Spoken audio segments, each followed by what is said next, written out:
If you have ever started out a year strong with fresh creative ideas, ready to execute and share those ideas, only to burn yourself out throughout the year and not make it to the end of the year, you are not alone. So the problem that you have is that you have not set intentionality, you haven't been intentional and clear with your goals.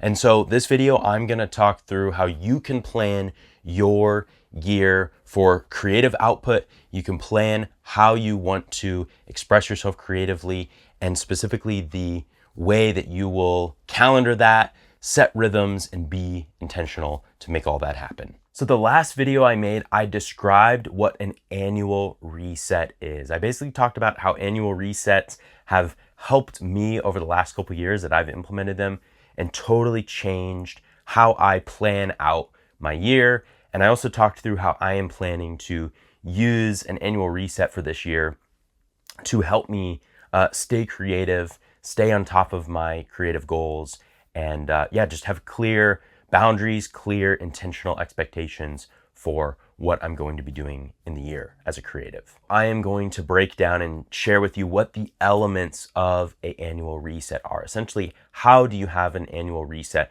What are those elements? And how can you go about creating intention for the year and setting those boundaries so that you can be as creative as possible this year and stick to your goals. Oh, and I should mention that this is the book where I'm getting all these ideas from. So The Intentional Year by Holly and Glenn Packiam. This is the book that I've used to establish an annual reset and set these intentions for the year. All right, so the elements of an intentional year. Every intentional year starts with reflection.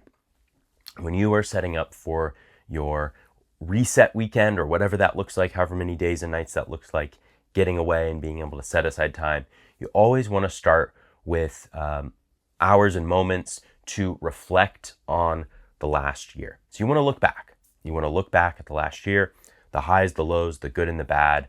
What happened? How did your goals go? Did you have set intentions and plans? Did you succeed? Did you hit those goals? If you didn't hit those goals, what were those reasons? I would recommend journaling through different prompts and questions, having some questions set aside that you can really be thoughtful and think through what happened in the last year.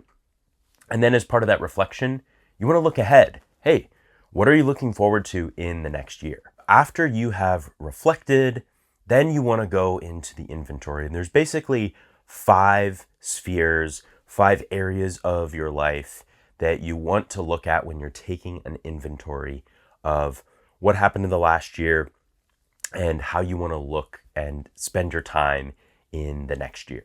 So the first of those is in prayer or your spiritual health. Essentially assessing, hey, spiritually, where am I at? How have things gone the last year? Journaling through and really reflecting on where am I at spiritually. All right, then the next is rest. Rest is really looking at how you are incorporating Sabbath. Sabbath is just a word for essentially a day that you're not working, a day that you are ceasing from work. And that can look totally different for different lifestyles and different stages of life. But essentially, rest is asking those questions of like, hey, how am I finding actual rest? How am I actually ceasing from work? And often we just go from one thing to the next. Maybe you have a job and then you have your creative work and there is no space for actual rest, which is what we really need as people, right? So that would be the second sphere. After that is renewal. Renewal is kind of interesting, and renewal is probably where your creative hobby will come in. Renewal is probably that space. It deals a lot with your mental and physical health. So renewal could be going to the gym, could be even attending therapy or journaling. Reading can be part of renewal. But I think a lot of our hobbies are going to fall into that renewal category. So this is the area that you really want to set intentions for and say, okay, how do I want this area, this sphere of my life to go over the next year? After that is relationships. So looking at the relationships that you have, friendships, family, significant partner relationships, looking at all of that and saying, okay, are there relationships that I want to pursue and make stronger and really dedicate time to? Are there relationships that I need to pull away from? Maybe it's creative partnerships. You want to do some creative work with other people. Maybe it's setting aside some time to pursue those friendships and figuring all of that out. So that would be the fourth one. And then the last one is in your work. I think some of our creative work, especially if you're making money or able to get paid for some of your creative hobbies. But I know for me, most of the creative work that I'm doing throughout the year, whether it's writing, making these videos, that kind of falls more into the renewal category. I do think to some extent there's a work aspect, way of looking at it. But yeah, at least for me, that's what I'm going to do, is put it in that renewal category. So anyways, those are the 5 kind of spheres that you want to take an inventory of and look over for your year. All right, this next section is the action section. This is the most key part. Everything has been building up to this moment where you've been looking back, you've been taking an inventory of your life and how you want your year to go. The action section is where you're going to set rhythms, and then you're going to put them on the calendar. So what I love about the annual reset is it isn't just this like, hey, let's get really creative and let's get really introspective and think positively about our year and think about all the things we can improve on. It actually forces you to take action. And so look back on the 5 spheres of, that you've taken inventory on, and think of rhythms. Maybe it's a couple rhythms in each area. So if it's with work, hey, how's my work going? Do I want to change jobs? Do I want to go to school? Like, what is that looking like for me? And what are those rhythms?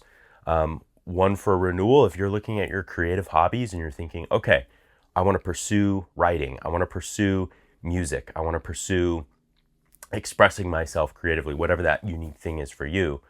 And you can plan that out and set intentional rhythms. Once a week, I'm going to do this. Once a month, I'm going to do this, whatever it looks like for you. Maybe it's waking up every day. At the start of each day, you're going to pursue your creative hobby, whatever it looks like. So that's the cool part of the annual reset in this intentional year format, is saying, hey, this is what I'm going to do. Here's the rhythms, writing those down, planning those out. And then finally, you're going to put them on the calendar. You are going to actually go in. I know I use a digital calendar, Google Calendar, and you can set those recurring. What is it, once a month? Is it once a week? Putting that time on the calendar and making space in your life so that the goals that you set will actually happen. The intentions that you have, you're actually going to follow through because it's on the calendar. It's holding you accountable. And so that is kind of all of the elements of a annual reset. That is all of the elements of a time away to look thoughtfully at your year, to plan ahead, and then to set those intentions. So like I said, I do this every January at the beginning of the year. I look ahead at the next year and I set intentions. And this year is the first year that I'm actually going to be looking at my creative hobbies and adding those into my annual reset. In the past, I've usually just looked at my job and my relationships and different things like that. And I wasn't pursuing my hobbies, my creative hobbies, very intentionally. It was just sort of, if it happens, it happens. Now I'm doing these YouTube things. I've talked a little bit that I'm trying to get into writing. I shouldn't say trying. I am getting into writing. I am writing. But yeah, getting into all those things has been really cool. And I realized like, hey, I can use this intentional year format and apply it to my hobbies. And so, yeah, that's exactly why I wanted to make this video and share with you how that is possible to pursue. So yeah, I would love to know and hear, if you want to write in the comments, how this is impacting your work. How could this change what you're doing? I said in the last video, you don't have to do this at the beginning of a year, at the end of a year. It can be at any time.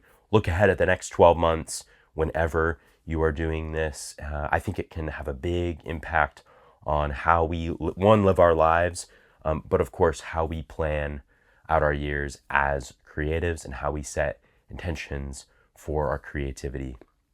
So yeah, How does this impact you in your creative journey? Like I said, I'd love to know. This is just kind of where I'm at and what I'm learning. So I hope you enjoyed this video. Thanks again for watching, and stay creative.